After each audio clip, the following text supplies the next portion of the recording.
মেলামেশা করবেন। মানুষের সাথে খুব বেশি মেলামেশা করলে ইবনুল কাইয়িম রাহিমাহুল্লাহ বলেছেন অন্তর কঠিন হয়ে যায়।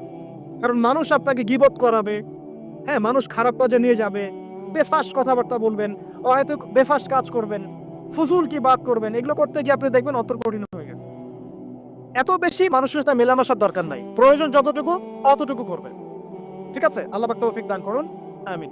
কয়টা বললাম? 5, 6। আমার সবচেয়ে প্রিয় নসিহত, প্রত্যেক দিন মিনিমাম 1 ঘন্টা করে কোরআন তেলাওয়াত করবেন বুঝে। আমি বলিনি না বুঝে করলে কোনো নেকি হবে না, প্রত্যেক হরফে 10 নেকি হবেই হবে, কিন্তু আপনি করবেন বুঝে ইনশাআল্লাহ। যখন বুঝে আপনি প্রত্যেক দিন 1 পারা করে বা 1 ঘন্টা করে কোরআন তেলাওয়াত করবেন, আপনার কলিজা, আপনার কলব নরম হতে বাধ্য, এবং আপনার অন্তরে আল্লাহ নূর নেমে আসবে ইনশাআল্লাহ। দেখবেন আপনার কলব থেকে সমস্ত এই যে পঙ্কিলতা, কলুষতা ইনশাআল্লাহ চলে যাবে ইনশাআল্লাহ তাআলা। দুটো জিনিস অন্তরকে পবিত্র করে ফেলে, এক হচ্ছে কোরআন তেলাওয়াত, আর এক হচ্ছে বেশি থেকে বেশি আল্লাহর জিকির এবং ইস্তেগফার।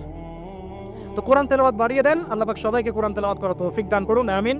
যারা শেখেন নাই আজকে ওয়াদা করেন যে কোরআন আপনারা বিশুদ্ধ করে পড়া শিখবেন, ওয়াদা করেন।